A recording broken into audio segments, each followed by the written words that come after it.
ఆశీర్వదించాలి అంటే మొదట నిన్ను దేవుడు నమ్మాలి. నువ్వు రెక్కలు వచ్చినాక ఎగిరిపోయే పక్షివా? లెక్కలు వచ్చినా కూడా నువ్వు మందిరంలోనే ఆయన అంటి పెట్టుకొని ఉండే పక్షివా? నోవాహు గారు ఓడలో నుంచి ఫస్ట్ ఏం వదిలేరంట? కాకిని వదిలిపెట్టారు. అది వెనక్కి వచ్చిందా? రాలేదు. నీళ్ళు ఉన్నంతసేపు నోవాహు గారితోనే ఉంది.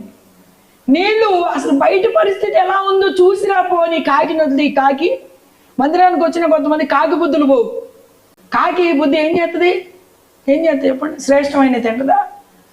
ఎక్కడంటే అక్కడ వాళ్తుంది, దానికి ఇష్టం వచ్చినట్టు బతికేస్తుంది.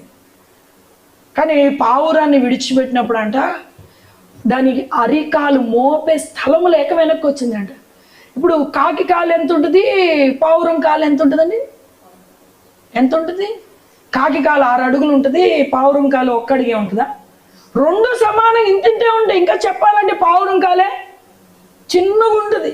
దీనికి కాలు మోపడానికి స్థలం లేదు. దీనికి కాలు మోపడానికి ఊర్లు తిరగడానికి స్థలం ఎక్కడ దొరికింది?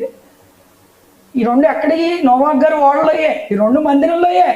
ఈ కాకి మందిరంలోదే, ఈ పావురము మందిరంలోది. ఈ కాకి ఏంటంటే ఏదో దేవుడు చెప్పమన్నాడు కదా అని, పొమ్మన్నాడు కదా అని ఓడలోకి వచ్చింది. కానీ దీని మనసంతా బయట ఉన్న కళేబరాల మీదే ఉంది. మంచి ఫుడ్ మిస్ అవుతున్నా నేను ఇప్పుడు. ఆహారం అంతా బయట ఉంది. నేనేదో 2 గింజలు వేస్తున్నాను నోవాహు గారు. ఈ 2 గింజల ఆహారం నాకు ఎక్కడ సరిపోద్దండి?